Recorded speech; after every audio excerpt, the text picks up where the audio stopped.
Next news. Breaking news from the White House.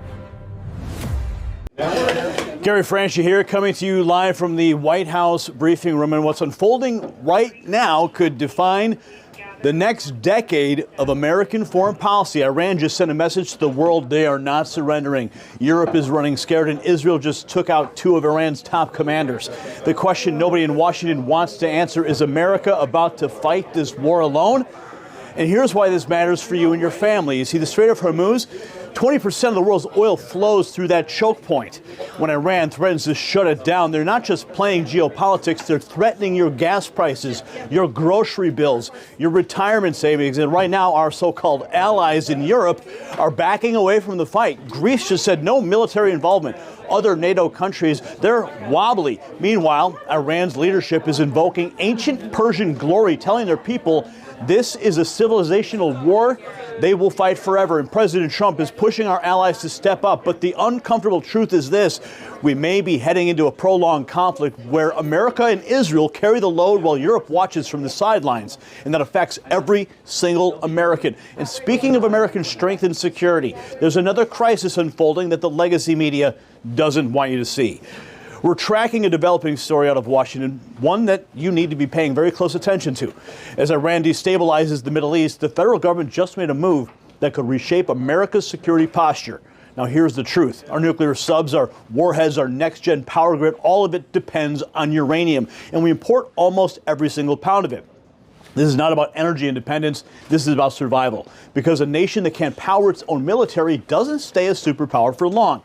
That's exactly why smart investors are looking at atomic minerals trading as ATMMF in the United States and ATOM in Canada.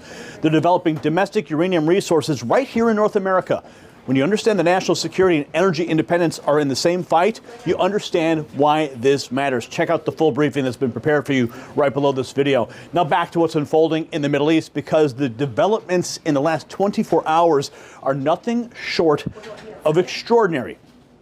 So here's the situation. Iran is digging in. Europe is backing out, and the strikes inside Iran are intensifying by the hour. I've got 4 pieces of video that tell this entire story, and the first one is Iran's direct message to the world, and you need to hear this for yourself. This just came out from Iran's foreign ministry spokesman, and what he says is chilling. He's invoking the Persian New Year, and he's using it to send a very specific message about Iranian resilience. Listen to how he frames this conflict as a nation that rises from the ashes every single year. Watch this. In the name of God, the most gracious, the most merciful. Today we are gathered here for the final press briefing of the year 1404, and I am here, standing before you all on this very eve of Nowruz. I wish to extend my most sincere greetings to each and every one of you who are present here with us today, and to all of you who have consistently been, and indeed continue to be, accompanying and standing shoulder to shoulder with those brave individuals who are engaged in the defense of our beloved homeland, our cherished nation, put their lives on the line, truly to demonstrate the inherent righteousness of Iran and its people, to ensure that Iran's voice is heard and understood by the world, and indeed you strive to record these truly epic and glorious moments within the long history of Iran and of the world. As the wise say, our finest tradition is loving spring and Nowruz. The antidote to the curse makers of the earth, you see, is truth, purity, and rebirth. This, indeed, is the very philosophy of our Nowruz. And so Nowruz, even in the midst of war, means understanding the ancient secret of this land. We have learned to sprout from the depths of winter, to flourish from the heart of drought. This is the profound lesson that these long, harsh winters have taught our people. Even when the freezing snow was piled waist deep, we still carefully nurtured the undying hope of spring deep within our hearts. How can a resilient nation that celebrates a glorious rebirth every single year from the cold ashes of winter ever be brought down by fear? Our noble ancestors have taught us this truth. Every dark night has its dawn, and every long winter has its spring. Today, in the midst of this bloody spring, we have spread our traditional tables upon the very soil stained by the precious blood of our youth, our innocent children, and our martyred leader. We have lit our sacred candles before the eyes of all history, for we are truly from the lineage of spring, from the line of those who every year, at the time of Nowruz, prove to the world that life always triumphs over death. Love will always triumph over the heavy darkness of hate, and a nation honoring Nowruz shall remain eternal. Just as the greenery grows, we sprout from the earth and will continue to endure for many generations to come. Did you catch that? He said, quote, "Can a nation that celebrates rebirth from the ashes of winter ever be brought to its knees by fear?" That's not the language of a regime ready to negotiate. He invoked their ancestors. He talked about that every night becoming a new dawn. This is Iran telling the world the pressure will not break us. They're framing this as existential, as civilizational, and that changes everything. And here's where it gets worse for American strategy. Watch what just happened in Europe. This is the Prime Minister of Greece, a NATO ally, a country that's supposed to stand with us. He was just asked point blank about joining operations in the Middle East. His answer, well, it's going to make your blood boil. Listen. To the Straits of Hormuz and the Persian Gulf. So the simple answer is no, Greece is not going to participate in any operation around the theater of current operations. And I doubt that there is much European appetite for such a mission right now. There it is. Quote, Greece is not going to participate in any operation around the theater of current operations. And then the kicker, I doubt there is much European appetite for such a mission right now. Not going to participate. No European appetite. A NATO ally telling America to handle it ourselves. This is the coalition President Trump is trying to build, and they're walking away. But while Europe hides, Israel is taking action, and the results are devastating for Iran. We're going to talk now. Israel's defense minister making an announcement about overnight airstrikes. Two names, two of Iran's most powerful security officials. And listen to how he describes where they ended up.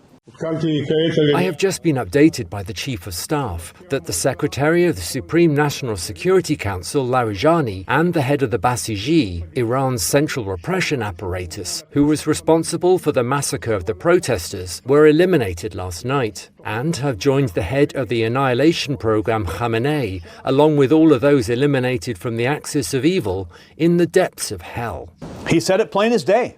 The Secretary of Iran's Supreme National Security Council and the head of the Basij militia eliminated.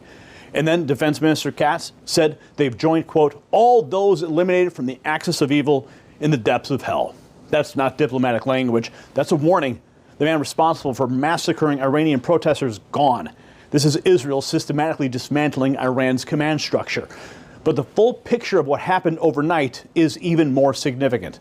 This is the comprehensive breakdown of overnight strikes, and what you're about to hear explains why Iran's defiant rhetoric might be covering up panic at the top. The strikes didn't just take out commanders, they took out the de facto leader of the entire regime. Watch this. According to Israel's defense minister, Israel Katz, top Iranian official Ali Larijani is dead. He was killed in a strike overnight. According to Israel's defense minister, this was probably the most significant strike, you could describe it, in the past week and a half, as the Israelis and the Americans are going after the structure of Iran's regime. Larijani was largely considered the de facto leader in the aftermath of the killing of Iran's former supreme leader, and uncertain questions about Mojtaba Khamenei, the man who was elected to be the next supreme leader. Larijani was serving as the secretary to Iran's Supreme National Security Council. I can also report overnight the Israelis, in a separate strike, killed the top commander of Iran's Basij forces. This is a wing of the IRGC. His name is Ghulam Reza Soleimani, and he was responsible for commanding the crackdown on protesters earlier this year across Iran.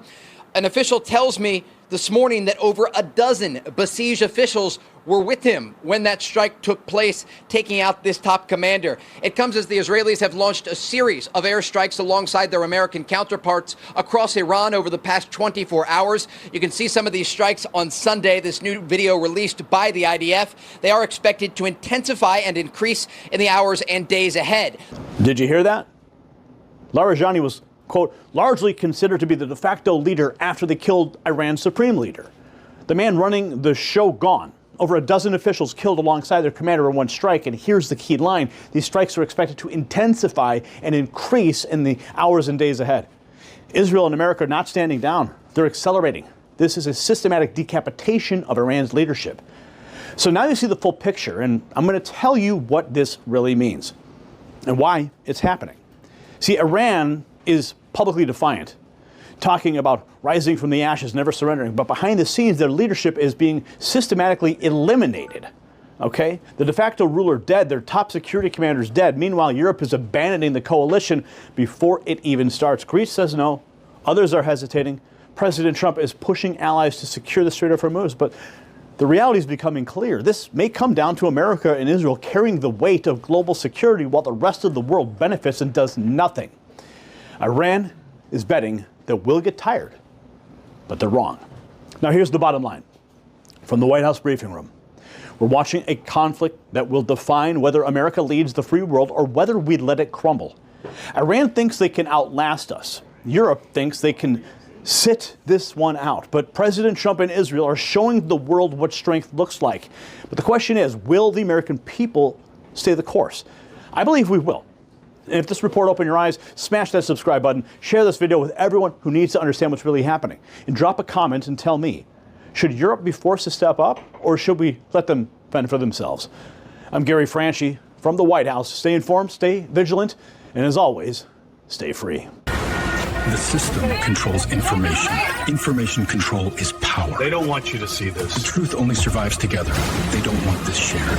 Share this now.